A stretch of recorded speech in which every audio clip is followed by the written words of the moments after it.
सबको जय मसीह की। आइए आप सब लोगों का स्वागत है क्लास नंबर 9 की ए पार्ट में, जिसमें आज का जो टॉपिक है इस क्लास का, क्या होता है जब एक मसीही पाप करता है, संगति के नुकसान का मुद्दा, दंड और स्वर्ग के प्रतिफल की संभावित हानि। कहने का मतलब क्या होता है अगर एक पापी मसीह में आने के बाद पाप करता है, उसके क्या नुकसान है, परमेश्वर के क्या दंड है, या वो किस तरह के इनामों को खोएगा। तो आज हम क्लास का 9 का ए पार्ट कर रहे हैं। आइए हम प्रार्थना में जाते हैं। सर्वशक्तिमान परमेश्वर प्रभु यीशु, हम आपकी महिमा करते हैं प्रभु, धन्यवाद करते हैं आज के दिन के लिए। सचमुच प्रभु आप हमारी मदद करें, सहायता करें कि सचमुच हम तेरे वचन को सीख सके।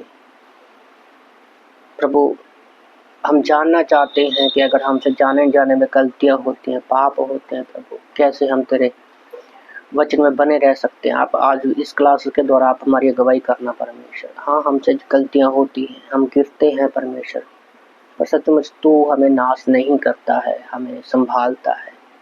मैं प्रार्थना करता हूँ पिता परमेश्वर कि आप हमारी मदद करें, सहायता करें। सभी स्टूडेंट्स के लिए जो भी क्लास को सुन रहे हैं, देख रहे हैं पिता परमेश्वर, उनको भी आप आशीष करना पिता परमेश्वर के। और अब तक आपने उनको बना के रखा है, इस पूरी क्लास को वो कंप्लीट कर सके पिता परमेश्वर, किसी तरह की कोई दिक्कत परेशानी ना हो, ऐसी हम आपसे प्रार्थना करते हैं पिता परमेश्वर। धन्यवाद प्रभु यीशु, आपने हमारी सारी प्रार्थनाओं को सुना है और उसे पूरा किया। प्रार्थना प्रभु यीशु के नाम से मांगते हैं, आमीन आमीन। ओके, तो अब तक हम लोगों ने 8 क्लासेस को कंप्लीट कर चुका है, जिसमें हमने अब तक ये सीखा है कि कैसे बाइबल ही परमेश्वर का वचन है, उसकी क्या कहानी है। फिर हमने ये भी सीखा कि कैसे हम बाइबल को अपने जीवन में लागू कर सकते हैं, उस पर उसको मनन कर सकते हैं, पढ़ सकते हैं, अपने जीवन में लागू कर सकते हैं। फिर ये भी सोचा कि यीशु मसीह ही हमारा उद्धारकर्ता क्यों है, उसकी भविष्यवाणी के बारे में हमने जाना। फिर हमने ये भी देखा कि कैसे यीशु ही एक उद्धारकर्ता है, और फिर कैसे हमने ये भी देखा कि कैसे हम सुसमाचार को बांट सकते हैं लोगों के बीच में, पूरा उसका हमने नमूना देखा था। और लास्ट क्लास में हमने देखा था कि उद्धार का अर्थ क्या है और हमारा अनंत जीवन में हम लोग सुरक्षित रहें, कि मतलब हम हमेशा के लिए अनंत के जीवन में आ गए हैं और कोई भी हमें परमेश्वर के हाथ से नहीं छीन सकता। और 2 क्लास हम लोगों ने की थी कि जो क्वेश्चन थे 14, उनके बारे में भी हम लोगों ने देखा था।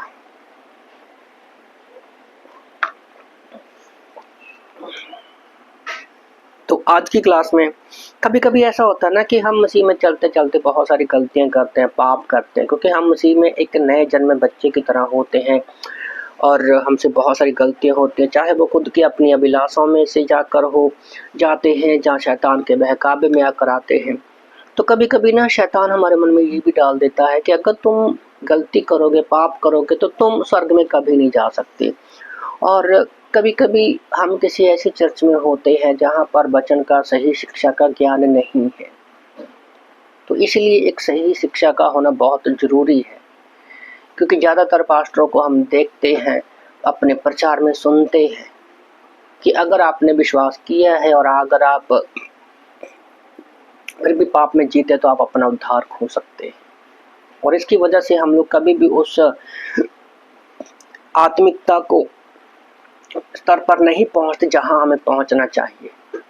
तो सबसे पहले हमें ये जानना जरूरी है कि हम मसीह में कौन है और हम अपना कभी उद्धार नहीं खोएंगे। तो इफिसियों की किताब अध्याय 2 वचन 8 में जब हम पढ़ते हैं तो यहाँ पर परमेश्वर का वचन कहता है, मनुष्य के रूप में प्रकट होकर अपने आप को दीन किया, जहाँ तक कि आज्ञाकारी रहा कि हाँ, मृत्यु की क्रूस की मौत, मृत्यु को भी सह लिया। तो यीशु मसीह नम्र हो गया, दीन हो गया। यूहन्ना की किताब अध्याय 3 वचन 16 में भी परमेश्वर का वचन कहता है कि परमेश्वर ने जगत से ऐसा प्रेम किया कि उसने अपना इकलौता बेटा दे दिया, जो उस पर विश्वास करेगा अनंत जीवन पाएगा और कभी नाश ना होगा। तो ये हमारे जीवन में एक हमें स्ट्रॉन्ग करता है कि हम कभी भी अपना उद्धार नहीं खोएंगे। अनंत काल के लिए हम परमेश्वर के साथ जुड़े हुए हैं। कभी कभी मुझे एक पाकिस्तान की ऑनलाइन सर्विस में प्रचार करने का मौका मिलता है, तो वहाँ पर कहते हैं, सदा की जिंदगी, हमेशा की जिंदगी जिसे हम अनंत काल कहते हैं, तो कभी भी हम अपना उद्धार नहीं खो सकते। इसके कुछ पॉइंट मैं यहाँ पर बताना चाहता हूँ। जब हम यीशु मसीह पर विश्वास करते हैं, मैंने पिछली क्लास में भी शायद ये बताया था कि 95 चीज़ें परमेश्वर ऑन द स्पॉट हमें दे देते हैं, पर उनमें से कुछ चीज़ें मैं यहाँ पर बताना चाहता हूँ। जिस पल आप ये विश्वास करते हैं कि प्रभु यीशु मैं पापी हूँ, मैं अपने पापों को मानते हैं और अब मैं विश्वास करता हूँ कि आप मेरे गुनाहों के लिए इस धरती पर आए, क्रूस पर मारे गए और 3 दिन के बाद मुर्दों में से जिंदा हो गए, तो बाइबल हमें बताती है, यूहन्ना की किताब अध्याय 5 वचन 24 को जब हम पढ़ते हैं, यूहन्ना की किताब अध्याय 5 वचन 24 में जब हम पढ़ते हैं, तो लिखा है कि अनंत जीवन उसी क्षण दिया जाता है जिस पल हम विश्वास करते हैं। मैं वचनों को नहीं पढ़ रहा, पर मैं चाहता हूं कि आप लोग इनको नोट करें। क्लास का मतलब यही होता है कि हम लोग आपको आउटलाइन दे सकते हैं, जब आप उसको घर जाके स्टडी करोगे तो आपको उन वचनों को याद करना है, ओके, ताकि जब शैतान आपके मन में डाले कि आपको सजा मिलेगी, दंड मिलेगा, आप प्रभु में कुछ नहीं हो, तो इन वचनों को जब आप याद करोगे, कोड करोगे, तो शैतान आपके पास से भाग जाएगा। ओके, तो पहला पॉइंट क्या है कि हमें उसी क्षण अनंत जीवन मिल जाता है जिस पल आप यीशु मसीह पर विश्वास करते हो। ओके, और दूसरा पॉइंट क्या है, सभी पापों की क्षमा प्राप्ति होती है, पिछले, वर्तमान और भविष्य के। हमारे बीते कल, जब हम यीशु मसीह, हमेशा के लिए हमें पापों से क्षमा प्राप्त होती है, बीते कल के, आज के और भविष्य के सारे पापों से, हमेशा के लिए। इफिसियों की किताब अध्याय 1 वचन 7 को मैं पढ़ूंगा। उचित है कि तुम उसके लिए ऐसा ही विचार करो, क्योंकि मेरे मन में आ बसे हो और मेरी कैद में और सुसमाचार के लिए उत्तर और प्रमाण देने तुम सब मेरे साथ अनुग्रह में सहभागी हो। तो जब हम यीशु मसीह के साथ अनुग्रह के सहभागी हैं, क्योंकि अब हम पाप की दलदल से बच गए हैं हमेशा के लिए, आपको कभी भी परमेश्वर पाप की नज़र से नहीं देखता है। तीसरा पॉइंट है कि धर्मी और मसीह में हम लोग सिद्ध घोषित किए गए हैं। मसीह में हम धर्मी और सिद्ध घोषित किए गए हैं। हाँ, हम में कमियां हैं, हम शारीरिक तौर पर अभी पाप के अधीन में तो नहीं है, पर उसका असर अभी भी है, उसका अभी भी है। तो पर परमेश्वर जब भी हमें देखता है, मसीह में हम धर्मी हैं और सिद्ध रूप में हमें वो देखता है। जब हम पढ़ते हैं 2 कुरिन्थियों अध्याय 5 वचन 21, 2 कुरिन्थियों चैप्टर 5 वर्स 21 और इब्रानियों की किताब अध्याय 10 वचन 10 में हम इस बात को देख सकते हैं कि आप सिद्ध हैं, परफेक्ट हैं। चौथा पॉइंट है, फिर से नया जन्म मिलता है। जब हम यीशु मसीह पर विश्वास करते हैं, उसी क्षण हमें नया जन्म मिलता है। स्वर्गीय रूप से आत्मिक जन्म लेना और परमेश्वर की संतान के रूप में हमें अपनाया गया है। हमारा नया जन्म हो जाता है और उसी क्षण हम आत्मिकता में परमेश्वर के बेटे बेटियां बन जाते हैं। जब हम पढ़ते हैं यूहन्ना की किताब अध्याय 3 वचन 3 के अनुसार और गलातियों की किताब अध्याय 4 वचन 4 से 6 तक, जब हम इन वचनों को पढ़ते हैं तो हमें पता चलता है कि हम हमारा नया जन्म हो चुका है और हम परमेश्वर की संतान हैं। पांचवा पॉइंट है, पवित्र आत्मा छाप के अंदर, पवित्र आत्मा हमारे अंदर छाप के दौरान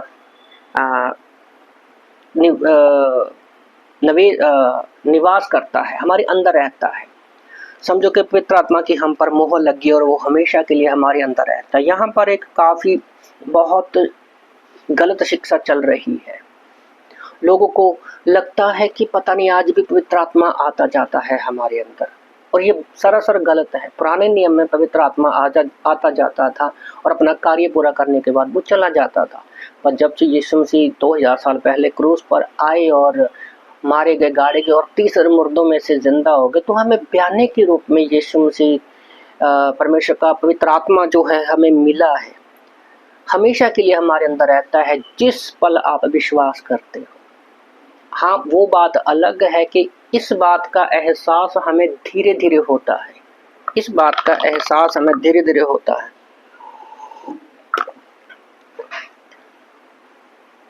इस बात का एहसास हमें धीरे धीरे होता है। इफिसियों की किताब अध्याय 1 वचन 13 और 2 कुरिन्थियों अध्याय 6 वचन 19, अफिसियों की किताब अध्याय 1 वचन 13 और दूसरा करंथियों अध्याय 6 वचन 19 में हम पढ़ सकते हैं कि पवित्र आत्मा ऑन द स्पॉट हमें मिल जाता है। कुछ लोगों को लगता है कि जब हम बपतिस्मा लेंगे शायद तब हमारे अंदर आएगा, ऐसा कुछ नहीं है। उसी क्षण में आपका पवित्र आत्मा से अभिषेक हो जाता है। तो हमारी एक क्लास है SOD, सर्वे ऑफ डॉक्ट्रिन, उसमें 10 टॉपिक हैं। तो उसमें हम पवित्र आत्मा के बारे में अच्छे से आपको गहराई से आप उस क्लास में सीख सकते हैं। उसमें परमेश्वर के बारे में, यीशु मसीह के बारे में, पाप के बारे में, मनुष्य के बारे में, शैतान के बारे में, है ना। तो हम सीख सकते हैं SOD के बारे में। पर आप यहाँ पर क्या है, आप अगर आज अभी आपको लगता है मसीह में आने के बाद कि पवित्र आत्मा आता जाता है, तो यहाँ पर आपको बाइबल में विश्वास करने की ज़रूरत है कि पवित्र आत्मा आपके अंदर हमेशा के लिए है, जो कभी आपको छोड़ेगा नहीं। तो ये थे 5 पॉइंट जो मैंने बताए कि जो आपको ऑन द स्पॉट मिलता है। पहला क्या है कि परमेश्वर आपको उसी क्षण अनंत जीवन देता है, आपके पापों की क्षमा हो जाती है, बीते कल के, आज के, भविष्य के पापों से, और आप मसीह में धर्मी और सिद्ध घोषित किए गए हैं उसी क्षण, और परमेश्वर में आपको नया जन्म मिला है और आप परमेश्वर के संतान के रूप में अपनाए गए हैं, और पवित्र आत्मा की छाप आपके अंदर हमेशा के लिए लगी है। पवित्र आत्मा आपके अंदर हमेशा के लिए। तो ये बातें आप याद रखो। ओके, तो परमेश्वर की संतान की विरासत, तो अभी हम परमेश्वर की, जो हम यीशु मसीह पर विश्वास करते हैं, तो परमेश्वर की संतान है उसकी विरासत के बारे में मैं बात करने वाला हूँ। पहला पत्रस अध्याय 1 वचन 3 और 4 को जब हम पढ़ते हैं तो यहाँ पर परमेश्वर का वचन कहता है, हमारे प्रभु यीशु मसीह के परमेश्वर और पिता का धन्यवाद हो, जिसने यीशु मसीह के मरे हुए में से जी उठने के द्वारा अपनी बड़ी दया से हमें जीवित आशा के लिए नया जन्म दिया है, अर्थात एक अविनाशी और निर्मल और अजर मिरास के लिए जो तुम्हारे लिए स्वर्ग में रखी गई है। तो इस वचन से भी हमें क्लियर होता है कि अब हम सिर्फ संतान ही नहीं है, तो परमेश्वर में आने के बाद उसके विरासत का भी हिस्सा बन गए हैं। ओके, जो अनंत काल के लिए जो अविनाशी है, निर्मल है, उसके हम चुने गए हैं। ध्यान दें कि जब हम नया जन्म लेते हैं, ओके, तो जैसे यीशु मसीह स्वर्ग में चला गया, उसी तरह से हम भी हमेशा के लिए स्वर्ग में रहेंगे। जैसे सोचो ना, जैसे संसार के माता पिता हमारे लिए विरासत छोड़ के जाते हैं, तो परमेश्वर में भी आत्मिकता में जब हम इस धरती से जाएंगे तो हमारे लिए एक विरासत है, और पिता परमेश्वर जो है हमारे पिता बनते हैं। अब परमेश्वर के उद्धार पाए हुए संतान की विरासत के वसीयतनामे में लिखा क्या है? तो जब संसार में हम लोग विरासत बनाते हैं तो वसीयतनामा लिखते हैं ना, और लिखा है सबसे पहले क्या है, और हमें सबसे पहले से ही दे दिया गया है, क्योंकि ये सारी चीजें पहले ही मैंने बता दिया, आपको दे दी है। जो 5 पॉइंट मैंने स्टार्टिंग में बताए हैं। पवित्र आत्मा जो हमारे अंदर रहने के लिए है, आइए अफिसियों की किताब अध्याय 13 वचन 14 में, इसी पर तुम भी, अफिसियों की किताब अध्याय 1 वचन 13-14 में परमेश्वर का वचन कहता है, और उसी में तुम पर भी जो तुमने सत्य का वचन सुना, जो तुम्हारे उद्धार का सुसमाचार है, और जिस पर तुमने विश्वास किया, प्रतिज्ञा किए मतलब वादा किए हुए पवित्र आत्मा की छाप लगी है, और उसको मोल लिए हो कि छुटकारे के लिए हमारी मिरास का बयाना है कि हम उसकी महिमा की स्तुति करें। तो हमें स्वर्ग जाएंगे बयाने के रूप में हमें पवित्र आत्मा दिया गया है। ध्यान देके पवित्र आत्मा को उसी क्षण हम प्राप्त करते हैं जब हम सुसमाचार पर विश्वास करते हैं, यीशु को उद्धारकर्ता के रूप में ग्रहण करते हैं। तो परमेश्वर का आत्मा, ओके, भविष्य की जो विरासत है, भविष्य की विरासत हमारे लिए अभी क्या है, जब हम स्वर्ग में जाएंगे प्रतिज्ञा के रूप में मसीहियों को पहले ही दिया जाता है पवित्र आत्मा के द्वारा, उसका बयाना हमें दिया गया है। यूनानी में प्रतिज्ञा के लिए एक शब्द इस्तेमाल किया जाता है जिसका मतलब होता है अरवान है, और उसका मतलब ये है कि पहला भुगतान। अरवान का जो प्रतिज्ञा का मतलब है कि वादा किया हुआ। अरवान का मतलब होता है कि पहला भुगतान या जमा नगद का भुगतान। ओके, इसका मतलब ये है कि परमेश्वर द्वारा पवित्र आत्मा को हमारे जीवन में हमारे भविष्य की उद्धार और भविष्य के उत्तराधिकार की एक सबसे महत्वपूर्ण गारंटी के रूप में भेजा गया है। तो सिंपल शब्दों में अगर समझना चाहे तो ये बात है कि हमें जब हम घर लेते हैं, ओके, तो किसी से हम घर लेते हैं और हम बयाना देते हैं, बयाना देकर हम उस घर में रहते हैं। भले हमने पूरी पेमेंट नहीं की है पर वो हमारा घर हो जाता है, ओके, तो हम उसके में रहने के लिए चले जाते। तो उसी तरह से जब हम धरती पर हैं, हमारा भी घर कहाँ पर है? स्वर्ग में है। पर बयाने के रूप में परमेश्वर ने हमें पवित्र आत्मा दिया है कि आप हमेशा के लिए सुरक्षित हैं स्वर्ग में। ये बात बहुत इम्पोर्टेंट है समझने के लिए, क्योंकि बहुत सारे लोगों को लगता है, बहुत सारे प्रचारकों को लगता है जिनको बाइबल की अच्छे से शिक्षा नहीं मिल पाती, या उनको ग्रहण नहीं करना पाते। देखो, पास्टर सभी अच्छे हैं, हम सबकी रिस्पेक्ट करनी है, पर यह बात भी एक सच्चाई है कि सबके पास अच्छी शिक्षा नहीं है और गलत शिक्षा की वजह से ही लोग भरमाए जाते हैं। क्योंकि जब भी हम बाइबल के कभी भी एक वचन, एक या दो वचनों को लेकर कभी भी कोई सिद्धांत, कोई प्रिंसिपल नहीं निकाल सकते, तो हमें जब भी कोई वचन पढ़ते हैं प्रॉपर उसका पूरी बाइबल में से उसको स्टडी करना पड़ता है कि एक्चुअल में बाइबल कहना क्या चाहती है। तो इसी तरह से कुछ वचनों को लेकर लोग गलत प्रचार करते हैं और कहते हैं कि हम स्वर्ग में नहीं जा सकते, और आज भी लोग चर्च में जाके सबसे पहले एक ही उनकी इच्छा होती है कि हम लोग पवित्र आत्मा पाएं। ऐसा नहीं है, आपके अंदर हमेशा के लिए पवित्र आत्मा है। ओके, तो अभी दूसरा पॉइंट क्या है हमारी वसीयतनामे के रूप में। ओके, ये तो पहला पॉइंट था कि हमें पवित्र आत्मा जो है बयाने के रूप में दिया गया है, जो हमेशा के लिए हमारे अंदर है। दूसरा पॉइंट है कि परमेश्वर की हर संतान को वादा किया गया है कि उनके लिए स्वर्ग में पिता परमेश्वर के घर में महिमा के भवन तैयार हो रहे हैं। दूसरा ये कि स्वर्ग में घर तैयार हो रहा है। जब हम पढ़ते हैं यूहन्ना की किताब अध्याय 14 वचन 2-3 के अनुसार, मेरे पिता के घर में बहुत से रहने के स्थान हैं, यदि ना होते तो मैं तुमसे कह देता, क्योंकि मैं तुम्हारे लिए जगह तैयार करने जाता हूँ, और यदि मैं जाकर तुम्हारे लिए अगर जगह तैयार करूँ तो फिर आकर तुम्हें अपने जहाँ से ले जाऊँगा, जहाँ मैं रहूँ वहाँ तुम भी रहो।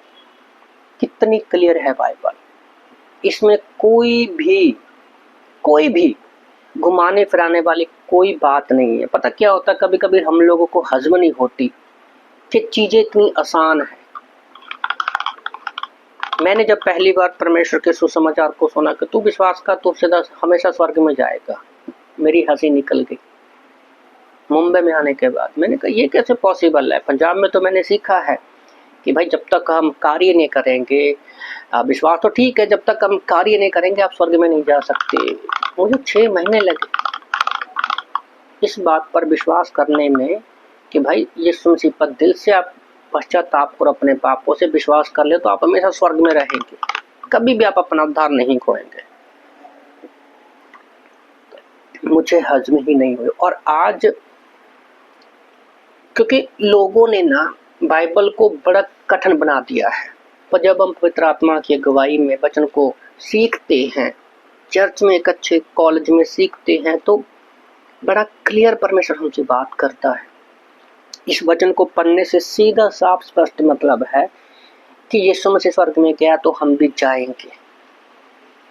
ओके, तो स्वर्ग में हर उद्धार पाया हुआ व्यक्ति जो है वो जाएगा। वो ना सिर्फ परमेश्वर को देख पाएंगे बल्कि हमेशा के लिए जीवित रहेंगे और परमेश्वर के साथ उसकी महिमा भी करेंगे। तो ये बात हमें याद रखना है कि हमारी वसीयतनामे में ये 2 चीज़ें हैं कि बयाने के रूप में हमें पवित्र आत्मा मिला है और हम हमेशा के लिए स्वर्ग में जाएंगे। यीशु मसीह ने जाने से पहले अपने चेलों से ये कहा था कि मैं जहाँ जाता हूँ वहाँ तुम्हारे लिए घर तैयार करने जा रहा हूँ।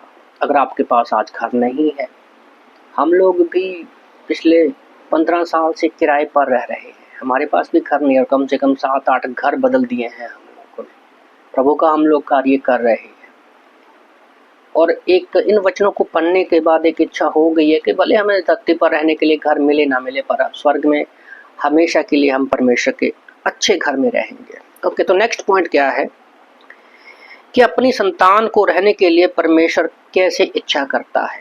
अपनी संतान को रहने के लिए परमेश्वर कैसे इच्छा करता है। जब हम पढ़ते हैं अफिसियों की दूसरा करंथियों अध्याय 6 से लेके दूसरा करंथियों अध्याय 6 वचन 14 से 18 तक जब हम पढ़ते हैं तो यहाँ पर परमेश्वर का वचन कहता है परमेश्वर की क्या इच्छा है कि उसके बेटे बेटियां कैसे रहें। ओके, आप विश्वासियों के साथ ना जुड़ो। दूसरा करंथियों 6 का 14 से 18 वचनों को पढ़ रहा हूँ। अविश्वासियों के साथ ना जुड़ो और उनके साथ काम ना करने की कोशिश करो। अच्छाई और बुराई के बीच आम हित क्यों हो सकता है। प्रकाश और अंधेरे के जीवन को एक साथ कैसे कर सकते हैं।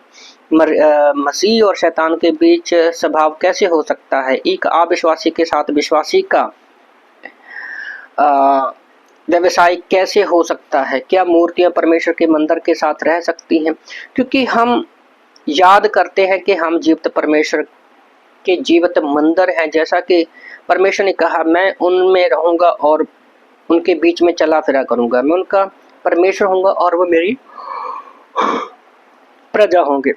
17-18 में लिखा है। इसलिए प्रभु कहता है कि उनके बीच में से निकलो और अलग रहो, अशुद्ध वस्तु को मत छुओ, तो मैं तुम्हें ग्रहण करूंगा और तुम्हारे पिता होऊंगा और तुम मेरे बेटे बेटियां होंगी। ये सर्वशक्तिमान परमेश्वर का वचन है। ओके, तो ये बहुत जरूरी है। जब हमें पता है कि हम स्वर्गीय स्थानों में बिठाए गए हैं, अब हम धरती के नहीं है तो स्वर्ग में है, तो हमारा फिर जो रहन सहन है वो कैसा होना चाहिए कि हमें संसार की चीजों के जैसे नहीं चलना है, उनकी अभिलाषाओं के पीछे हमें नहीं भागना है।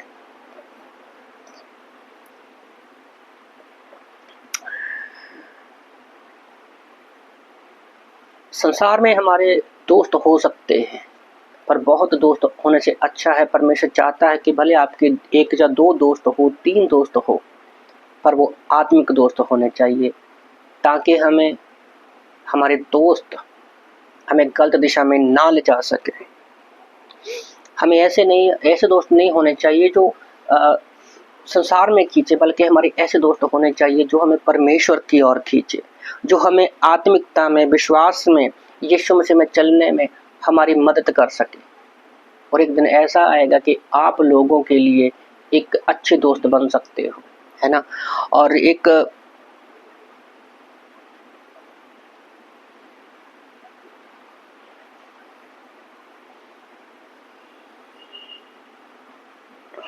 ओके, तो यहाँ पर एक एग्जाम्पल है कि एक स्त्री पास्टर से कहती है कि पहले मैं पाप में चलने वाली जीने वाली थी, और जब से मैं चर्च में आई हूँ अब मुझे परमेश्वर में उत्साहित करने वाले लोग मिल गए हैं। और इस बात सच भी है।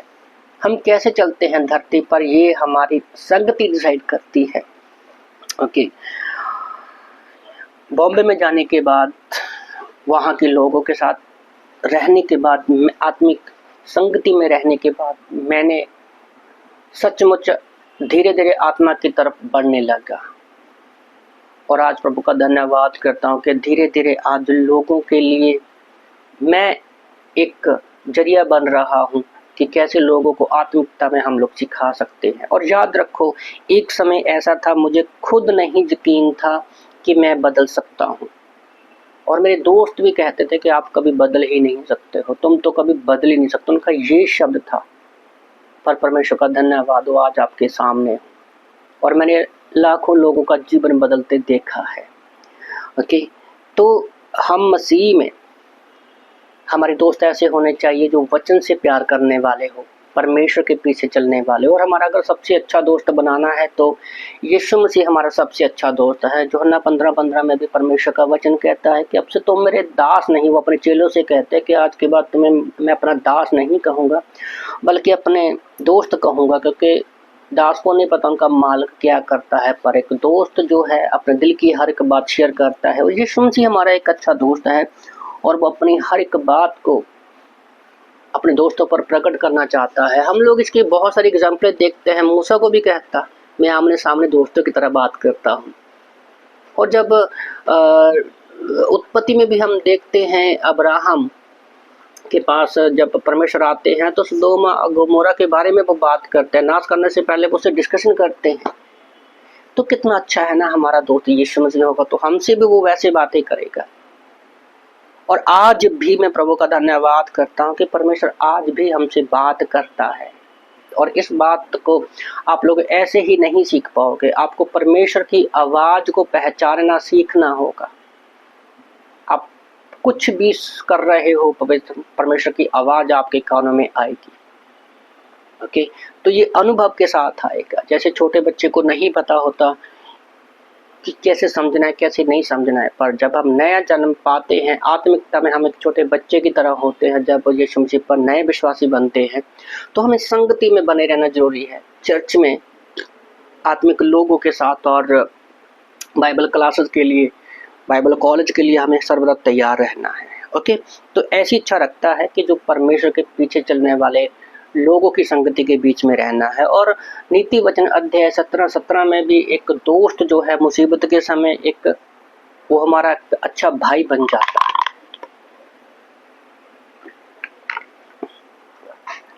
ओके,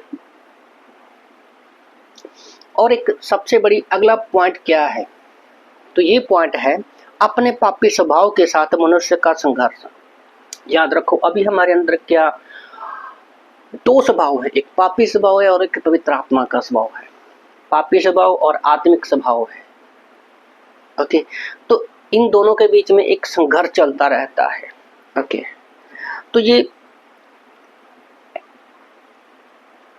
जब तो ये महत्वपूर्ण है कि अध्याय में आगे बढ़ने के लिए आपको याद दिलाने के कैसे आप मानव जाति में प्रवेश किया, पाप से दूर रहने के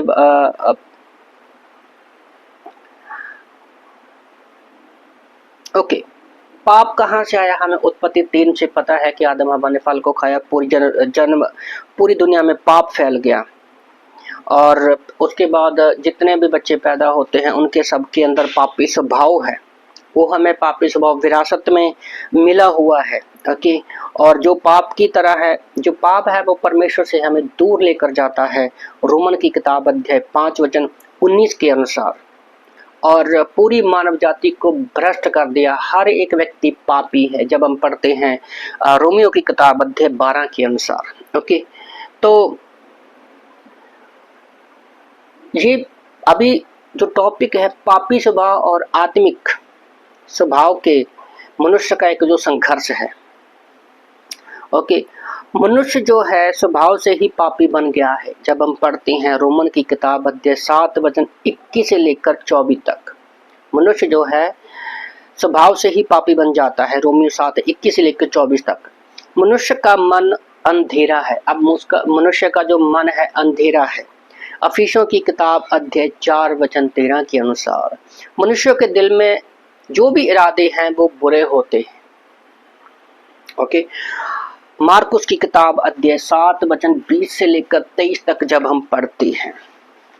ओके, तो अभी 3 चीजें हैं। पापी स्वभाव के बारे में जान लो कि मनुष्य बचपन से ही पापी स्वभाव में है, रोमियो 7 21 से 24 के अनुसार। उसका मन अंधेरे में है, अफीसियों की किताब अध्याय 4 वचन 17 के अनुसार। और मनुष्य के दिल में बुरे इरादे होते हैं, मार्कुस की किताब अध्याय 7 वचन 20 से लेकर 23 तक जब हम पढ़ते हैं। बाइबल मनुष्य के भीतरी पापी स्वभाव को अपने पुराने पापी स्वभाव, पुरानी आत्मा या शरीर के बारे में दर्शाता है, जैसे हम लोगों ने अभी वचनों में पढ़ा।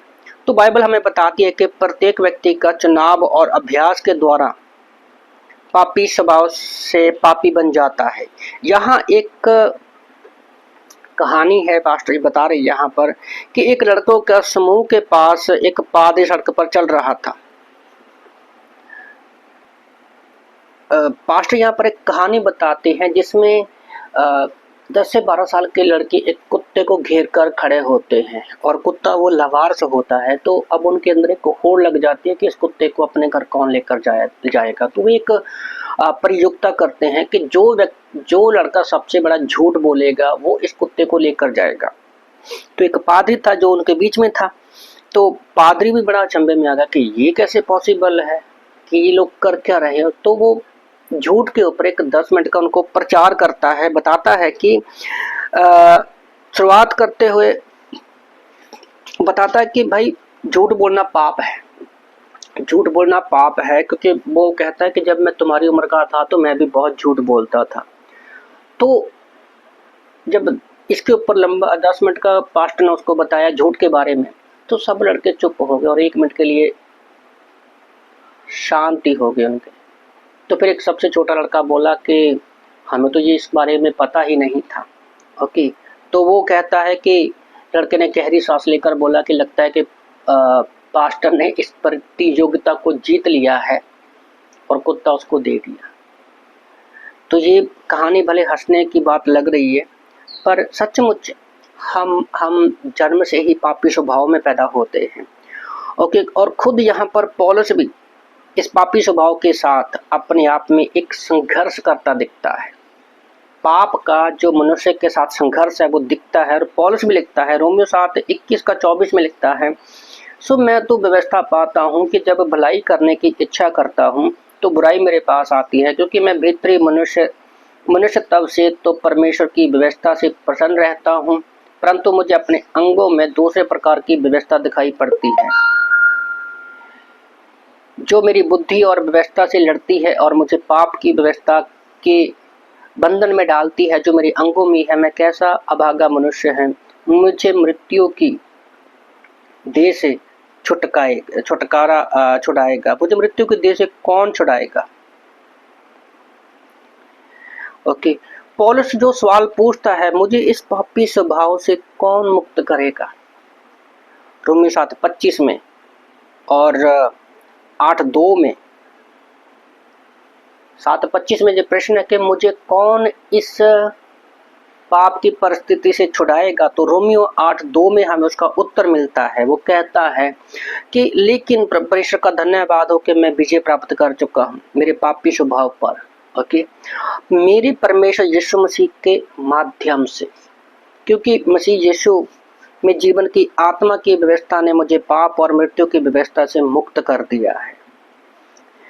पौलुस ने पाप पर विजय पा ली यीशु मसीह के द्वारा, क्योंकि यीशु मसीह हमारे पापों के लिए मारे के गाड़े के जिंदा हो गए।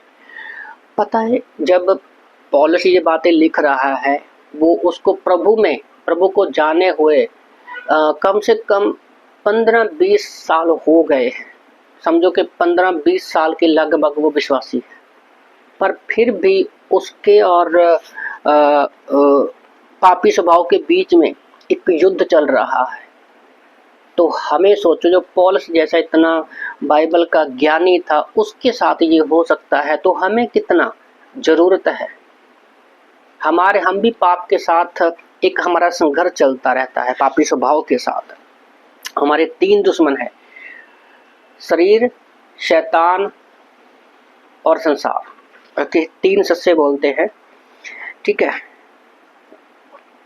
तो यहाँ पर पौलुस कहता है कि मैं अपने पापी स्वभाव से अगर जीतना चाहता हूँ तो वह मसीह के ऊपर विश्वास करके ही, मसीह के द्वारा ही उस पाप के ऊपर जीत पा सकते हैं। जो हमारा संघर्ष चल रहा है वो खत्म हो सकता है। ओके, तो अगला पॉइंट क्या है, हमारे पाप के स्वभाव पर काबू पाने के लिए परमेश्वर के अलौकिक उपकरण। अब पापों पर, अभी इस पॉइंट में हमने देखा था कि हमारे जीवन में पाप का और मनुष्य का और पापी स्वभाव का संघर्ष। अब इस पर हम लोग कैसे जय पा सकते हैं। परमेश्वर ने हमारे लिए कुछ टूल, कुछ उपकरण हमें दिए हैं, तो हम उसके बारे में जानेंगे। जब कोई व्यक्ति मसीह पर विश्वास करता है तो परमेश्वर की संतान बन जाता है। तो परमेश्वर अलौकिक ढंग से उसे पवित्र आत्मा देते हैं, उसे एक नया हृदय भी देते हैं। समझो कि एक नया स्वभाव देते हैं। जब हम पुराने जीवन में जीते हैं तो हमारे पास एक पापी स्वभाव है जिससे अभी हम लोग युद्ध करते हैं, पर जैसे ही हम यीशु मसीह पर विश्वास करते हैं हमारे पास पवित्र आत्मा आ जाता है और एक नया स्वभाव मिल जाता है। ओके, तो ये बहुत जरूरी हेजकेल की किताब अध्याय 36 वचन 26 में परमेश्वर का वचन कहता है, हेजकेल की किताब अध्याय 36 वचन 26 में, और मैं तुमको तुम्हारी सारी अशुद्धता और मूर्तों से अशुद्ध करूंगा, मैं तुमको नया मन दूंगा और तुम्हारे भीतर एक नई आत्मा उत्पन्न करूंगा, तुम्हारी देह में से पत्थर का हृदय निकाल कर तुमको मांस का हृदय दूंगा, मैं अपना आत्मा तुमको तुम्हारे भीतर देकर ऐसा करूंगा कि तुम मेरी विधियों पर चलोगे और मेरे नियमों को मानकर उसके अनुसार करोगे और तुम मेरी प्रजा ठहराओगे और मैं तुम्हारा परमेश्वर ठहरूंगा। तो इस वचन में हमें कुछ बातों पर ध्यान देना है कि हमारे पास उपकरण क्या है, हमारे पास वो हथियार क्या है, उपकरण क्या है। पहला है नया मन, नई आत्मा, और मैं अपना आत्मा। ओके, ये तीन चीजें हैं। तो तीन चीजें परमेश्वर हमें यहाँ पर देते हैं। ओके, तो इस प्रकार हर मसीही को दो भाग्यशाली लाभ प्राप्त होते हैं। सबसे पहला है, तो भाग्यशाली लाभ जो है वो क्या है? सबसे पहला है, प्रत्येक मसीही के पास अपने शरीर में निवेश करने वाला परमेश्वर का आत्मा है, जैसे मैंने पहले बताया। दूसरा है कि हर मसीही पुरानी पापी स्वभाव को रखते हुए नया स्वभाव हृदय एक नई आत्मा दी गई है, अर्थात मसीह के समान नया स्वभाव। मैंने जैसे स्टार्टिंग में बोला था कि अभी हमारे पास एक पापी स्वभाव भी है और एक नया स्वभाव भी है, पवित्र आत्मा। तो आप जिसको जितना प्रोटीन दोगे, मिनरल्स दोगे, वो उतना ही आगे जाएगा। जब हम संसार में थे तो पापी स्वभाव में संसार की अभिलाषाओं में चलते थे। अफिसियों की किताब अध्याय 2 को आप ध्यान से पढ़ना, पहले 4 वचनों को, कि हम क्या क्या करने वाले थे। ओके, वास्तव में परमेश्वर अब मसीहियों को निर्देश देता है कि अब तक गैर यहूदी चाल ना चले, जो अपने दिल की कठोरता के कारण खुद में हर प्रकार की अशुद्धता और लोभ की आदत डालते हैं। वह उनसे कहता है कि पूर्व जीवन के संदर्भ में अपने पुराने स्वयं के जो पापी स्वभाव को छोड़ दें, जो अपनी इच्छाओं के अनुसार भ्रष्ट हो जाता है और परमेश्वर की धार्मिकता के सम्मान में बनाया गया है। हमें नए स्वभाव के अनुसार चलना है। जब हम पढ़ते हैं अफिसियों की किताब अध्याय 4 वचन 17 से लेकर 24 तक पढ़ते हैं, तो रोमियो की किताब अध्याय 8 वचन 12 से 14 में लिखा है कि मसीहियों को पास अपनी पुरानी पाप की प्रकृति है, हमारे पास पापी स्वभाव है जो कभी भी हमें स्वर्ग में नहीं ले जा सकता, पर अभी हमारे पास एक नया स्वभाव है और जिसमें हमें उसमें बने रहने की जरूरत है। ओके, और वो हमारी अगुवाई करता है और आत्मनिर्भर जीवन जीने के लिए, पुराने पापी स्वभाव पर जीत पाने के लिए वो हमारी मदद करता है। परमेश्वर को प्रसन्न करने और पापों पर जीत हासिल करने वाला जीवन जीने के लिए मसीहियों को कुछ पवित्र सिद्धांत दिए गए हैं। ओके, तो अभी हम बाइबल के कुछ सिद्धांतों की बात करेंगे। अभी हम मसीह में हैं तो पुराने पापी स्वभाव में नहीं जीना है, हम उसके बारे में डिस्कस नहीं करेंगे। पाप के बारे में एक क्लास है हमारी SOD, तो पाप के बारे में हम लोग पूरी तरह से उसमें पढ़ सकते हैं, पर हमें नए जीवन में कुछ सिद्धांत है परमेश्वर ने जो हमें दिए हैं, मैं उसके बारे में बात करने वाला हूँ। ओके, तो फिर हम इस क्लास को खत्म करेंगे। तो सिद्धांत क्या है? पहला पॉइंट है परमेश्वर को प्रसन्न करने वाला जीवन जीने का उद्देश्य। हमारे पास ऐसा उद्देश्य होना चाहिए जो परमेश्वर को प्रसन्न करने वाला हो, अफिसियों की किताब अध्याय 5 वचन 10 के अनुसार। दूसरा है परमेश्वर का वचन ध्यान पूर्वक पढ़ना अपनी दैनिक आदत बना लें, ताकि परमेश्वर के प्रति प्रेम से भरे विचारों को अपने मन में नया करें और ताजा करें। तो रोज हमें बाइबल पढ़ना है ताकि हम अपने मन में विचारों को नया कर सके, ताजा कर सके, परमेश्वर के प्रेम भरे जो शब्द हैं, वचन हैं, उनको अपने मन में भर लें। कुलुस्सियों की किताब अध्याय 3 वचन 16 और अफिसियों की किताब अध्याय 4 वचन 23। तो इन 2 वचन में आप देख सकते हैं कि कैसे आप परमेश्वर के प्रेम भरे विचारों को नया कर सकते हैं, आप मन में प्रेम के भरे विचारों को मन में लाकर अपने मन को कैसे आप नया कर सकते हैं और ताज़ा कर सकते हैं। मैं ज़्यादा से ज़्यादा बाइबल के वचन इसलिए देता हूँ ताकि हम उनको पढ़ सकें और अपने जीवन में लागू कर सकें। तीसरा पॉइंट है, अपने आप को अपने पाप के स्वभाव से मृत मानते हैं, लेकिन मसीह में जीवित। पापी स्वभाव में अपने आप को मरा मानो और मसीह में हमें जीवित अपने आप को मानना है। रोमन की किताब अध्याय 6 वचन 11। तो ये स्वभाव हमें जीने में मदद करेगा। ओके। चौथा पॉइंट है, धार्मिकता में अपनी सेवा के लिए अपने शरीर के अंगों को हर दिन परमेश्वर को प्रस्तुत करें। हमारा पापी स्वभाव हमें गलत, हमारे अंगों को, हाथ पैरों को, हमारी मस्तिष्क को, हमारे मन को, चीजों को, अंगों को गलत दिशा में लेकर जाता है। पर हमें प्रभु में, नए जीवन में उनको परमेश्वर को सौंपना है हर रोज। रोमन की किताब अध्याय 6 वचन 13 के अनुसार। पांचवा पॉइंट क्या है, प्रार्थना करो। प्रार्थना करो और परमेश्वर के पवित्र आत्मा को, जो आपको शक्त बनाने और आपके हर क्षण का नेतृत्व करने में आपके अंदर है। अब प्रार्थना करो और पवित्र आत्मा की अगुवाई में चलो, जो हमें नया जीवन देने के लिए हमेशा के लिए हमारे अंदर है। लूका की किताब अध्याय 11 का 13 और रोमियो की किताब अध्याय 8 वचन 14 में हम इन वचनों को पढ़ते हैं। और 6वां पॉइंट है, पूरा दिन मसीह के साथ सहभागिता में रहो, संगति में रहो, मसीह की संगति में रहो। ओके। पहला यूहन्ना अध्याय 2 वचन 6 के अनुसार और पहला यूहन्ना अध्याय 3 वचन 6 के अनुसार। पहला यूहन्ना अध्याय 2 वचन 6 और पहला यूहन्ना अध्याय 3 वचन 6 के अनुसार पूरा दिन हमें मसीह की सहभागिता में रहना है। ओके।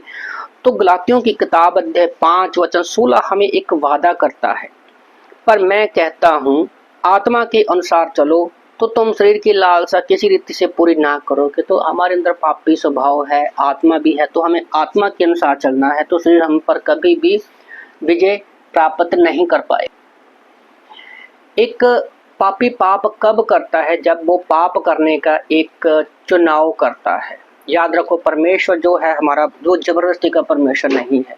परमेश्वर ने हमें चुनाव करने का अधिकार दिया है। आदम हवा भी चाहते तो वो शैतान की बातों में आकर फल खाने से मना कर सकते थे, पर फिर भी उन लोगों ने पाप करने को चुनाव किया और वो पाप में गिर गए। तो यहाँ पर हम भी, ऐसा नहीं है कि आप अगर आप मसीह में आ गए हैं तो आप पाप रहित हो जाते हो। नहीं, आप पाप रहित नहीं हो, पर हमारी पाप करने की क्षमता कम हो जाती है, क्योंकि हमारे अंदर पापी स्वभाव है और जब तक हम शरीर में है ये हमेशा बना रहेगा। ओके। पर हाँ, ऐसा है कि जब हम आत्मा के द्वारा चलते हैं, पाप करने में आत्मा हमें रोकता है। ओके। और पाप करने की इच्छा जो होती है उसको दूर करने में हमारी मदद करता है। पर क्या मैं चुनाव करता हूँ कि अब मेरे जो अगुवाई है वो पवित्र आत्मा करेगा या पापी स्वभाव? जी, हमारे ऊपर निर्भर करता है। पहला यूहन्ना अध्याय 3 वचन 9 में भी परमेश्वर का वचन कहता है, जो कोई परमेश्वर से जन्मा है वह पाप नहीं करता, क्योंकि उसका बीज उसमें बना है, और वो पाप कर ही नहीं सकता क्योंकि परमेश्वर से जन्मा है। पाप की हम ये गवाही दे सकते हैं कि उद्धार पाने से पहले मैं पापी था और पाप में जी रहा था। उद्धार पाने के बाद मैं इस पाप से दूर जा रहा हूँ। और हम, हो सकता है हम विफल हो सकते हैं, हम गिर सकते हैं, हम चूक सकते हैं, पर हमारे अंदर फिर भी एक परमेश्वर के लिए जीवित रहने की एक इच्छा उत्पन्न करता है। एक मसीही बनने के बाद अपने उद्धार के परिमाण में ये नहीं है कि आप पाप रहते हैं, लेकिन आप पाप करने की इच्छा कम हो जाती है। ओके। हम एकदम से शुद्ध और पवित्र नहीं बन जाते। हाँ, हम परमेश्वर हमें पाप रहित देखता है क्योंकि वो हमें मसीह में देखता है, पर जब हम धरती पर हैं तो पापी स्वभाव हमारे अंदर है, उसका असर है अभी। ओके। तो उसकी वजह से हम पाप में गिर सकते हैं और हमारी पाप करने की इच्छा कम हो जाती है जब हम अपना चुनाव करते हैं कि हमें परमेश्वर के पवित्र आत्मा की अगुवाई में चलना है। ओके। तो क्लास 9 को ए पार्ट में हम लोग यहीं ख़त्म करते हैं। मिलते हैं 5 मिनट के बाद, एक ब्रेक लेते हैं, फिर हम पाप की परिभाषा को जानेंगे कि पाप एक्चुअल में है क्या। ओके।